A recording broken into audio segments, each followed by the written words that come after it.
18 से 20 अक्टूबर तक त्रिदिवसीय कार्यक्रम शरद पूर्णिमा महोत्सव का रखा गया है। तो राजधानी दिल्ली के अंदर कनॉट प्लेस गोल मार्केट के पास में चक्रवर्ती भगवान भरत ज्ञानस्थली तीर्थ पर यहाँ पर संपन्न होंगे त्रिदिवसीय कार्यक्रम।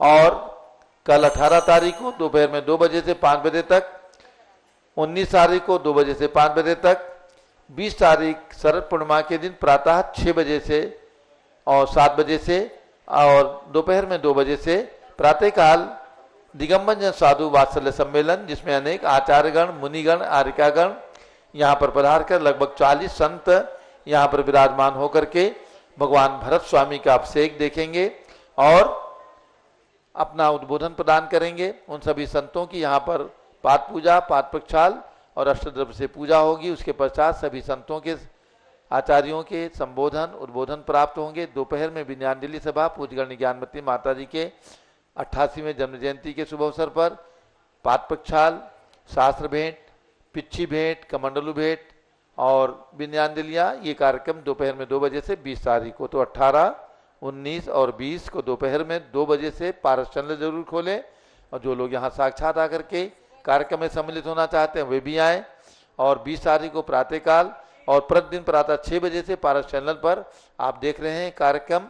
इसी प्रकार से 20 तारीख को प्रातः 6 बजे से 7 बजे की बजाय 7 बजे से और भी प्रारंभ होगा, 6 से 7 तक तो होगा ही। और 7 बजे से संतों के मिलन का अत्यंत सुंदर, अत्यंत वात्सल्यपूर्ण सम्मेलन यहाँ पर होगा। और ये सब कार्यक्रम यहाँ पर जैन सभा नई दिल्ली की जो भूमि है, धरोहर है, क्यों साहब जैन, और 19 तारीख यानी आज 17 है, परसों चतुर्दशी के दिन प्रातः 7 बजे हम लोग रथ यात्रा भी निकालेंगे। और रथ यात्रा में दिल्ली के जो भी भक्तगण सम्मिलित होना चाहते हैं जरूर आए प्रातः 7 बजे और सम्मिलित होकर के धर्म प्रभावना, क्योंकि रथ यात्रा ये जैन और जैनेतर सभी के अंदर धर्म प्रभावना का एक अंग है और ये प्रभावना का अंग हमारे सम्यक दर्शन का अंग है। तो इन्हीं शब्दों के साथ मैं अपनी बात समाप्त करता हूँ। ध्यान रखें, पारस चैनल खोलना 18 तारीख, 19 तारीख, 20 तारीख दोपहर 2 बजे से और प्रातः 6 बजे से प्रतिदिन। तो अब पूज्यगण्य ज्ञानमती माता जी का मंगल उद्बोधन, चंदनामती माता जी के 2 शब्द और आचार्य श्री का आशीर्वचन। ध्यान रखना है कि आज दिन में 3:30 बजे पारस चैनल पर आचार्य श्री शांति सागर और वीर सागर महाराज, जिनका आचार्य पदारोहण और मुनि दीक्षा दिवस आप लोगों ने कल मनाया है, आज दिन में 3:30 बजे आप सब लोग, क्योंकि ये 20वीं शताब्दी के बहुत महान चतुर्थकालीन आचार्य हुए हैं और इनकी चर्या मूलाचार को बताने वाली और निश्चल निष्प्रय प्रवृत्ति के ये संत द्वय प्रथमाचार्य और प्रथम पट्टाचार्य ऐसे आचार्य शांति सागर वीर सागर महाराज की पूजन के लिए आप सब लोग भी सामग्री अष्ट द्रव्य की तैयार करके रखिएगा। ध्यान रखिएगा, दिन में 3:30 बजे आचार्य युगल के मंगल पूजन करके हम सभी अपनी आत्मा को पवित्र बनाएंगे। ये कार्यक्रम पूज्य गण्य ज्ञानमती माता के जन्म दिवस के और त्याग दिवस के संदर्भ में किया जा रहा है, इसलिए पहले आचार्य द्वय की आज पूजन होगी और कल हम लोग सवेरे पूज्य आर्यिका श्री रत्नवती माता जी, जिन्होंने माँ मोहिनी के रूप में मैना को जन्म दिया, ऐसे उन जन्मदात्री माता का भी स्मरण करते हुए और कल प्रातःकाल पूज्य रत्नमती माता जी की भी पूजन करेंगे। और दिन के कार्यक्रम आप सबको स्वामी जी ने बताया है। अभी विधान होगा 7 बजे। हाँ, और अभी 7 बजे से यहाँ पर मनोकामना सिद्धि विधान जो भक्तगण आए हैं करेंगे। और हस्तिनापुर में अतिशयकारी कमल मंदिर में कल्प वृक्ष भगवान महावीर की छत्र छाया में भी विधान, मनोकामना सिद्धि विधान वहाँ पर चलेगा।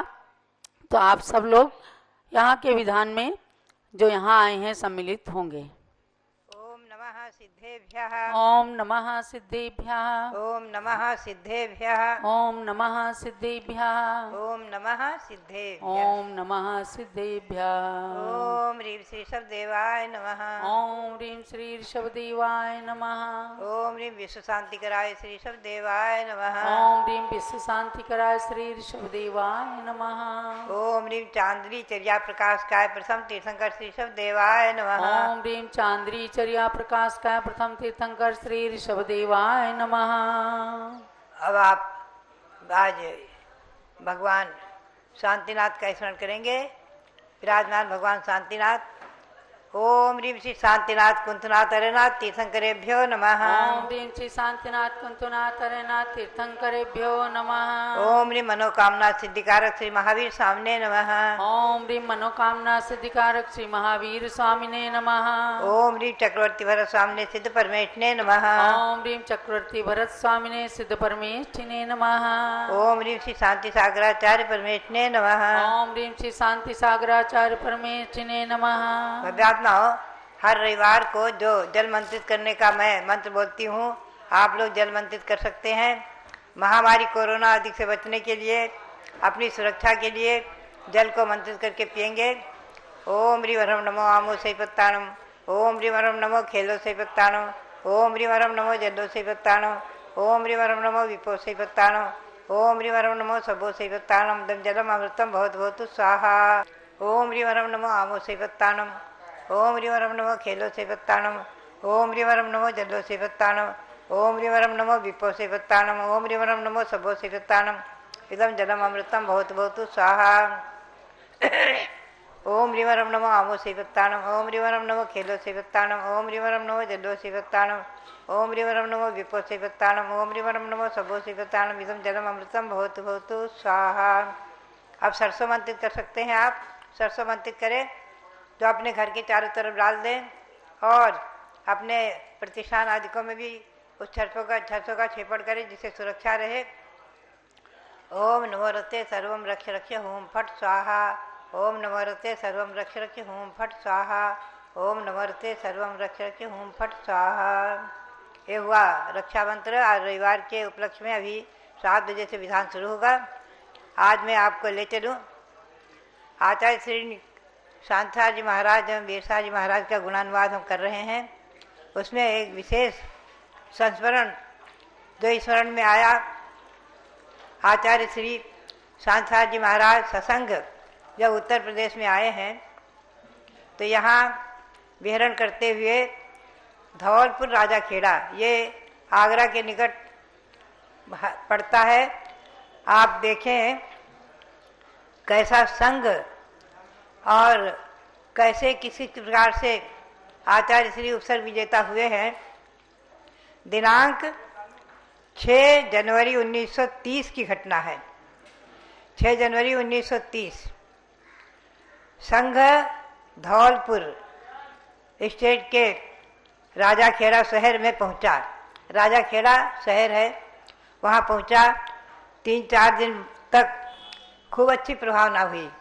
दिगंबर जैन साधुओं की प्रभावना, उनका प्रवचन उपदेश, अहिंसा परमो धर्म, उसकी विजय पताका और श्रावकों में खूब अच्छी धार्मिक जागृति।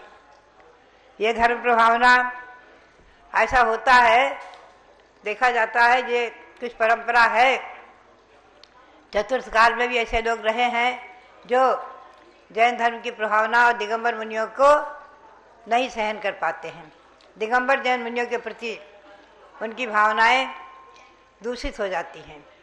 ये नंगे साधु कैसे हैं आदि ऐसे अनेकों अनुभव हमें भी संघ में बिहार में अनेकों अनुभव आए हैं संघ के साथ बिहार करते हुए।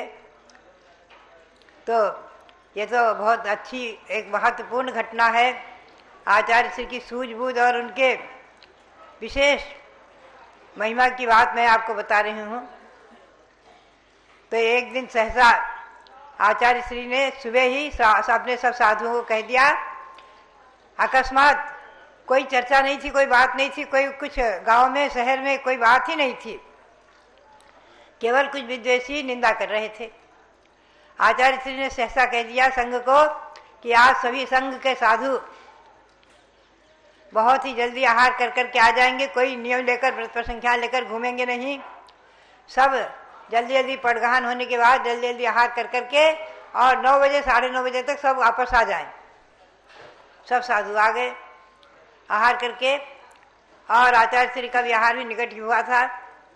आहार के बाद आचार्य श्री ने कह दिया, क्योंकि सर्दी का दिन था, सभी साधु प्राय धूप में बाहर में, कोई मंदिर की छत पर, कोई बाहर में बैठ बैठ करके सामायिक करते थे। तो आचार्य श्री ने कह दिया कि आज कोई भी साधु बाहर सामायिक नहीं करेगा, सब लोग अंदर मंदिर के अंदर बैठ जाएं। मंदिर के अंदर सब लोग सामायिक करेंगे, कोई बाहर सामायिक नहीं करेगा। अपनी बसतका में या मंदिर के अंदर सब साधु यथा स्थान अपने अपने कमरों में बैठ, बसतका में जहाँ ठहरे थे अपने स्थान पर अंदर सामायिक को बैठ गए।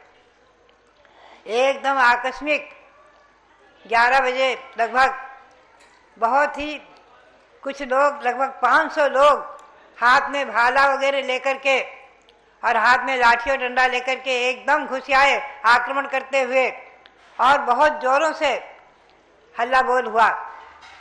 श्रावक लोग घबरा गए, भगे इधर उधर। पुलिस को भी सूचना हुई, और इतनी जल्दी कोई आ क्या सकता है, इधर आक्रमण, एकदम अंदर घुस गए। लेकिन योगा योग से सब साधु सुरक्षित अंदर बैठे सामायिक कर रहे थे, ध्यान में मग्न थे, सब भगवान का ध्यान कर रहे थे, आत्मा भिन्न शरीर भिन्न चिंतन कर रहे थे। लोगों को हल्ला गुल्ला से आभास हो गया साधुओं को कि जरूर कोई न कोई आक्रमण है। सब अपने अपने ध्यान में निमग्न हो गए। जो भी हो, अपनी आत्मा का चिंतन करना है। आत्मा भिन्न शरीर भिन्न है, और उपसर्ग शरीर को होगा, आत्मा को नहीं। न मे मृत्यु कुतो भीति, न मे व्याधि कुतो व्यथा। चिंतन करते हुए सब वैराग्य भावना, 12 भावनाओं का चिंतन करते भगवान के धर्म ध्यान में निमग्न हो गए। और इधर आक्रमणकारी किसी साधु पर कोई आक्रमण नहीं कर पाए। शहर के लोगों के द्वारा जब पुलिस को सूचना हुई, पुलिस भी आ गई मौके पर, और उन लोगों को गिरफ्तार भी कर लिया, और उन लोगों को जो है पकड़ लिया। पुलिस ने कई लोगों को हस्तगत किया और ले जाकर थाने में बंद किया, और ये वह जेल में डाल देंगे आदि। कि उसी बीच में जब आचार्य महाराज का 1 बजे ध्यान समाप्त होता है, और 1-2 बजे जब चर्चा सामने आती है, सब श्रावक लोग आते हैं, और रोते हुए घबराए हुए सब श्रावक एकदम आचार्य श्री के चरणों में लौट जाते हैं। भगवान, आज हम लोग बहुत बड़े आक्रमण से बच गए, हमारा संग सुरक्षित रहा, साधुओं का संग सुरक्षित रहा। आज हम लोग जो है बहुत बड़े संकट से बचे हुए हैं। और सब लोगों ने बताया कि इतने आक्रमणकारी, लगभग 500 आक्रमणकारी थे, और सबके हाथ में, किसी के हाथ में भाला था, किसी के हाथ में छुरी थी, किसी के हाथ में पिस्तौल थी, और सब जो है, और किसी के हाथ में डंडा, कोई खाली हाथ नहीं थे। इतना बड़ा आक्रमण, और हम सब लोग जो है सुरक्षित बचे। आप संकट सुरक्षित बचा। ये भगवान की और नमोकार मंत्र का जोर जोर से उच्चारण करने लगे। आज हमारी रक्षा भगवान ने की है। आचार्य श्री सबकी बात सुनकर के शांत बैठे रहे, गंभीर बैठे रहे, और सबने ये आश्चर्य किया कि भगवान, आपको कैसे विदित हुआ था? आपने सामायिक के लिए कैसे कह दिया था कि सब लोग अंदर सामायिक करेंगे, कोई बाहर नहीं करेगा? अगर आज बाहर सामायिक को बैठे होते तो सफर उपसर्ग हो जाता। ऐसा बात सुनकर के आचार्य श्री कुछ नहीं बोले। ये आभास, ये उनका दिव्य ज्ञान, ये उनका दिव्य चक्षु और दिव्य होनहार, और आचार्य श्री की ये दीर्घदर्शिता, उसकी सब लोग ने बहुत ही अपने आप को धन्य माना, सबको धन्य माना। उपसर्ग टल गया। अब जो उनके लोग बंदी बनाए गए थे, तो आचार्य श्री के पास बात आई, किसी को जेल भेजा जाएगा, किसी पर कुछ होगा आदि। आचार्य श्री का सबको क्षमा कर दिया जाए, सबको छोड़ दिया जाए, सबको क्षमा करके सबको छोड़ दिया जाए।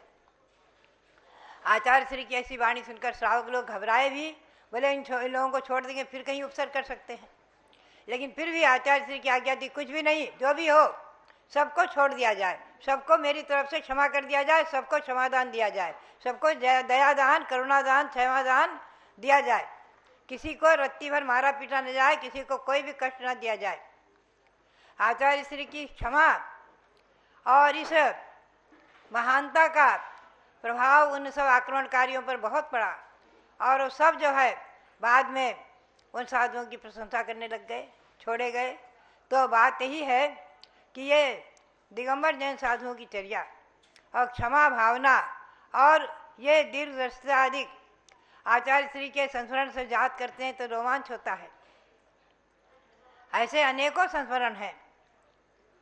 ब्यावर में आचार्य श्री का चातुर्मास था। एक श्रावक विद्वान दक्षिण से आए थे और ब्रह्मचारी थे, देवचंद नाम था, ब्रह्मचारी देवचंद जी। आचार्य श्री ने कहा तुम्हें क्षुल्लक दीक्षा लेनी है? वो बोले महाराज जी कुंभोज में मैंने संस्था बनाई है, संस्था का संचालन करते हुए अगर आप क्षुल्लक दीक्षा देंगे तो हम लेने को तैयार हैं। 3-4 दिन विद्वानों में चर्चा हुई, कोई विद्वान इस पर सहमत नहीं हुए, बोले नहीं क्षुल्लक दीक्षा लेकर।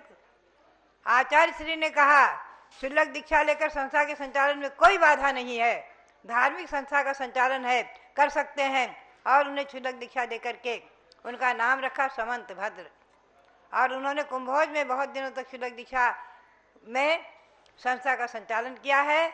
अनंतर श्री आचार्य श्री के बड़े भाई जो वर्धमान सागर मुनि थे, उनसे मुनि दीक्षा लेकर के भी संस्था रहे कुंभोज में, और मुनि अवस्था में भी वो कुंभोज में बहुत वर्षों तक रहे हैं।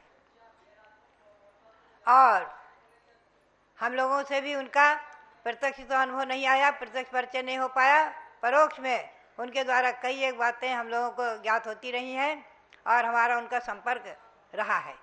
तो बात यही है कि आचार्य श्री के ऐसे संस्मरण जब मैं पढ़ती हूँ, सुनती हूँ, और जो उनकी छिलिका अजितमती अम्मा, उनके साथ हम कुंथलगिरी में 1 महीना रहे थे, उनसे जो कुछ मैं अनुभव पाए थे कभी कभी समय समय पर मैं आपको सुनाऊंगी। तो बात यही है कि आचार्य श्री एक ऐसे महान प्रथमाचार्य, इस युग के शताब्दी के प्रथमाचार्य से महान आचार्य हुए हैं जिनके गुणों का वर्णन हम तो क्या साक्षात सरस्वती माता भी आ जाए तो नहीं कर सकती है। ऐसे आचार्य श्री जहाँ भी विराजमान हैं, और हम तो यही प्रार्थना करेंगे कि आचार्य श्री का हमको वरद हमेशा मिलता रहे। और वो कहते थे कि तुम कोई चिंता मत करो, तुम लोग साधुगण सब जहाँ हम हैं वहीं सब आ जाओगे, स्वर्ग में हम सब मिलेंगे और सब चलेंगे मोक्ष में एक साथ। ऐसा कई बार मुस्कुरा कर कहा करते थे। तो बात यह है हम लोग भी उनका पद वंदना करते हुए, उनके चरण की वंदना करते हुए और उन्हीं के साथ अपनी आत्मा को परमात्मा बनाने में सफल हो, इसी भावना के साथ आचार्य श्री शांतार महाराज की श्री चरणों में और आचार्य श्री वीर साहजी महाराज के, उनके प्रथम श्री वीर साहजी महाराज के चरणों में कोटि कोटि नमन करते हुए आप सबके लिए बहुत बहुत मंगल आशीर्वाद, बहुत बहुत मंगल आशीर्वाद। ओम नमः। जब लो भारत गौरव दिव्य शक्ति गणिनी प्रमुख कारिका शिरोमणि श्री ज्ञानमती माता जी की जय। परम पूज्य आचार्य श्री अनिकांत सागर महाराज की जय। एक सूक्ति है, सत्संगति ही कथय किम न करोति पुंसाम। सत्संगति, सज्जनों की संगति या संत समागम ये संसार में क्या क्या नहीं करती, अर्थात सारे मनोरथों को पूर्ण करती है। जिन्होंने भी उन महान संतों का अनुसरण किया, उनके पद चिन्हों पर चले, उनकी आज्ञा का पालन किया, उनके अनुशासन में रहे, आज हम उन सभी संतों के जीवन को यदि देखें तो एक से एक बढ़कर आचार्य श्री शांति सागर महाराज के शिष्य रत्न हुए। आचार्य नेमी सागर जी, आचार्य वीर सागर जी, आचार्य नमी सागर जी, पाय सागर महाराज और अनेक जो भी मुनिगण हुए, भी सब वर्धमान सागर जी महाराज जो आचार्य शांति सागर महाराज के ही भाई थे, उनके भी दर्शन पूज्य माता ही बताती हैं मैंने किया है। और वे ध्यान करते थे, उनके मस्तक पर आकर के चिड़िया बैठ जाती थी, तमाम बहुत देर देर तक बैठी रहती, फुदकती रहती। तब एक बार माता जी ने पूछा, महाराज आपको कोई विघ्न नहीं होता? बोले मैं तो अपने में स्थिर हो रहता हूँ, चिड़िया अपना काम करती है। अर्थात ऐसे ऐसे संतों के संस्मरण का भंडार है ज्ञानमती माता जी। और इन्होंने उन संतों को देखा है। हम तो ये समझते हैं कि जिन आंखों ने उन संतों को देखा है, उन आंखों को हम देख करके अपनी आंखों को पवित्र बना लेते हैं। आज एकमात्र शांति सागर महाराज की प्रतिनिधि और वीर सागर महाराज की शिष्या के रूप में वे राजधानी दिल्ली के अंदर विराजमान हैं। और मैं समझती हूँ हमारे जैन समाज का कोई बच्चा ऐसा नहीं होगा जो ज्ञानमती माता जी से परिचित ना हो। ठीक है, आज हमारे कमल जी कासलीवाल का मुंबई का जन्म दिवस है। उनके लिए बहुत बहुत मंगल आशीर्वाद हैं, जो सम्यक दर्शन के प्रभावना अंग का खूब अच्छी तरह से पालन करते हैं। गुरुओं के जाने पर उनकी रात दिन जुटकर सेवा करते हैं। औरों का तो हमें नहीं मालूम, लेकिन स्वयं का जरूर अनुभव है कि गणनी ज्ञानमती माता जी जिस दिन से मुंबई में पहुंची, हर कॉलोनी के अंदर किस प्रकार से उन्होंने अपनी टीम के द्वारा, साथ में अशोक जी दोषी और कमल जी कासलीवाल, इन लोगों ने अपना पूर्ण कर्तव्य निर्वाह किया। आर के जैन साहब जो तीर्थ क्षेत्र कमेटी के पूर्व अध्यक्ष रहे, इन सब लोगों ने मिलकर के और मुंबई के अंदर बहुत धर्म प्रभावना की। तो ऐसे ही मैं बता रही थी कि आचार्य शांति सागर महाराज ने यदि समंत भद्र महाराज को प्रेरणा दी, भी पहले क्षुल्लक रह करके उन्होंने संस्था बनाई और उसी कुंभोज के अंदर बाहुबली भगवान की प्रतिमा बनाने की भी प्रेरणा शांति सागर महाराज ने दी और उनको कहा जितना बड़ा पाषाण मिल सके उतना मंगाओ और यहाँ बाहुबली की प्रतिमा पधराओ। आज उस कुंभोज का नाम इसलिए कुंभोज बाहुबली पड़ा, समझे। पहले कुंभोज बाहुबली नहीं था, पहले कुंभोज नगर था। और वहां एक पेड़ के नीचे बैठकर दो शिष्यों से समंत भद्र महाराज जी ने एक गुरुकुल का प्रारंभीकरण किया। आज वो विशाल वटवृक्ष के रूप में बहुत बड़ी संस्था बनी हुई है और तमाम विद्यार्थी वहां विद्या अध्ययन करते हैं। और उनके साथ में एक गजा बहन भी थी, जिनके साथ हमें भी रहने का अवसर मिला। तो आचार्य शांति सागर महाराज की प्रेरणा से ही समंत भद्र महाराज ने वहां पर भी बाहुबली भगवान की प्रतिमा विराजमान की, सदैव गुरुदेव की आज्ञा का परिपालन किया। इसलिए आज समंत भद्र वास्तव में अभिनव समंत भद्र बन करके चमके। तो जितने भी शिष्य थे उन्होंने अपने गुरु की आज्ञा का अनुपालन किया, वे आज इतिहास की कोटि में आ गए। और उसी परंपरा के वर्तमान सप्तम पट्टाचार्य श्री अनेकांत सागर महाराज जैन धर्म के ध्वज को चतुर्विध संघ के द्वारा राजधानी दिल्ली में लहरा रहे हैं। पूज्य गणनी ज्ञानमती माता जी के साथ ये दूसरा चातुर्मास आचार्य संघ का हो रहा है। सन 2016 में एक चातुर्मास मांगी तुंगी में हुआ और अब एक चातुर्मास हम लोगों को एक साथ करने का ये सुअवसर प्राप्त हो रहा है। तो संतों का मिलन उपलब्धियों को देता है। अन्य और भी राजधानी के अंदर विराजमान संतगण आचार्य सौभाग्य सागर जी, आचार्य श्रुत सागर जी, आचार्य प्रज्ञ सागर महाराज, आचार्य श्री अतिवीर सागर महाराज और भी तमाम जितने भी संत हैं वे पधारेंगे। और कल से उनका मंगल सानिध्य सभा को प्राप्त होगा पारस चैनल के माध्यम से। आप सब भी दर्शन करेंगे तो आपको भी सुखद अनुभूति होगी। अब परम पूज्य आचार्य श्री के मंगल आशीर्वाद उद्बोधन से आप सभी अपने प्रातःकाल का शुभारंभ कर रहे हैं। दिवस मंगलमय हो सबका, बहुत बहुत मंगल आशीर्वाद। ओम ह्रीं श्री कल्पतरु शांतिनाथाय नमः। सिद्ध परमात्मा के प्यारे प्यारे भक्त आत्माओं, फर्म हुआ करती हैं कोई भी, और उसका ब्रांड होता है और मार्का होता है और उसका माल होता है। तो याद रखना, इस दुनिया में जितनी भी फर्म है, उनमें अरहंत प्रणीत जिन धर्म की जो फर्म है वह अनादि निधन है। कौन सी फर्म है? वह जिन धर्म की जो फर्म है वह अनादि निधन है, और उसका ब्रांड जो हमारे आचार्य शांति सागर महाराज ने बहुत चलाया था, उसका ब्रांड है आर्ष परंपरा। क्या ब्रांड है?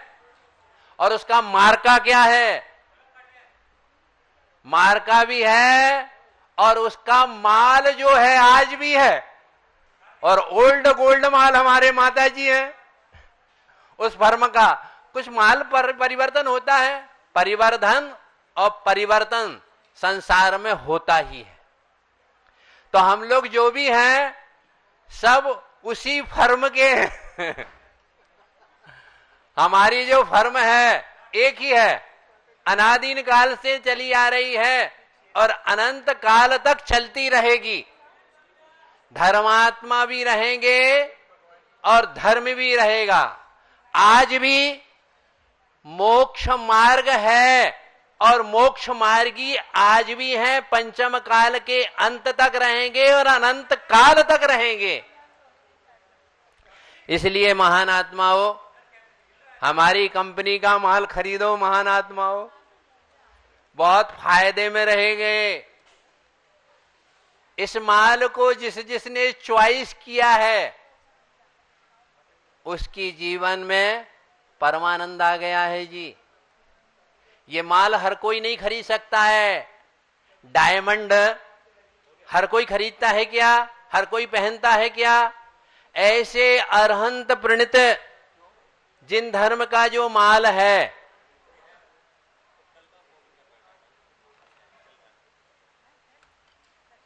अरहंत प्रणीत जिन धर्म का जो माल है, हर किसी का भाग्य, हर किसी का पुण्य, हर किसी का योग नहीं है। इसको हर कोई धारण नहीं कर सकता है। और इसमें भी जो मोक्ष मार्गी बन के रत्नात्रय को धारण करना, जो आचार्य शांति सागर महाराज ने ये जिन धर्म का ध्वज लिया था, ये क्या है?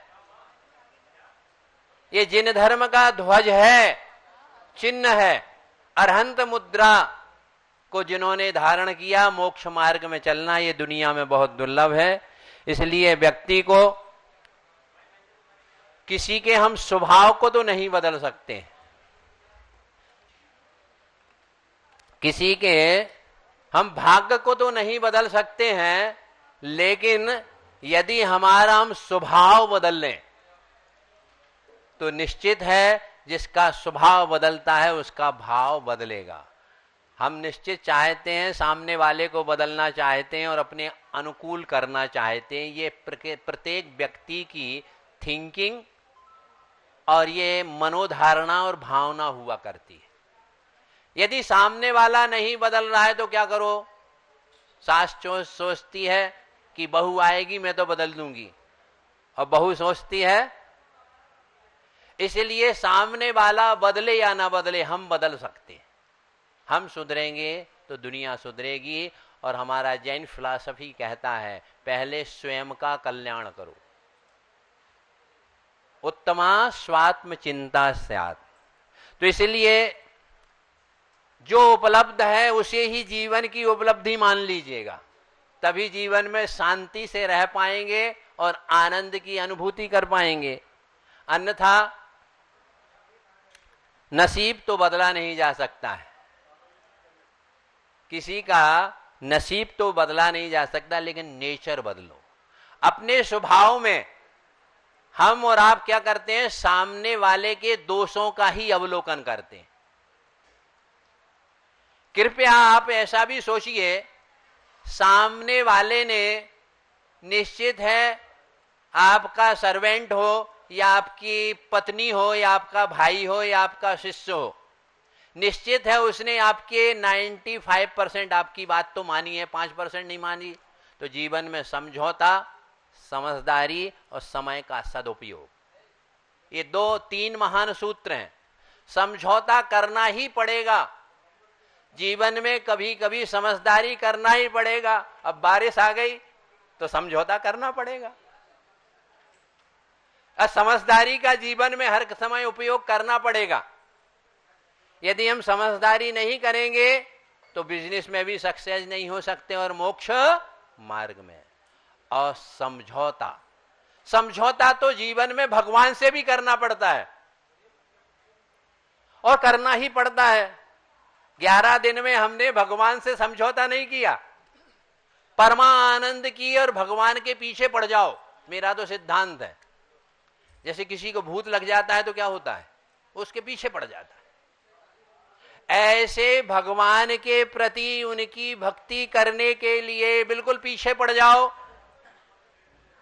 भगवान आपके मनोरथ को पूर्ण करेंगे। याद रख लेना, भगवान संत हो या भगवंत किसी का भाग्य नहीं बदल सकते, परंतु इस 3 लोक और 3 काल में जिन जिन के भाग्य बदले हैं उनकी भक्ति के ही प्रसाद से बदले हैं। इसलिए महान आत्माओं, संकट हरण दुख भव दुख भंजन हरण, हमारे भगवान जो होते हैं और जो गुरु होते हैं वह संकट को हरण करने वाले होते हैं और दुखों को नष्ट करने वाले होते हैं। तो एक हमारे फर्म का एक माल बिकने वाला है, खरीद लेना, 20 अक्टूबर को बिकने वाला है। हाई क्वालिटी का माल है, हर किसी का भाग्य नहीं है ये माल। हम तो कहते खरीदना नहीं, देख लेना, भावना से भक्ति कर लेना। देखो कर्मों का आश्रव, मुन्नी भाई, कर्मों का आश्रव बंद भावों से ज्यादा होता है और भावों से ही भगवान बनते हैं। तो गुरु भक्ति का महोत्सव 20 तारीख को है। इसमें आप सब लोग, आप दिल की तिजोरी में पुण्य का माल भर लो, हमारी फर्म का पुण्य का माल भर लो।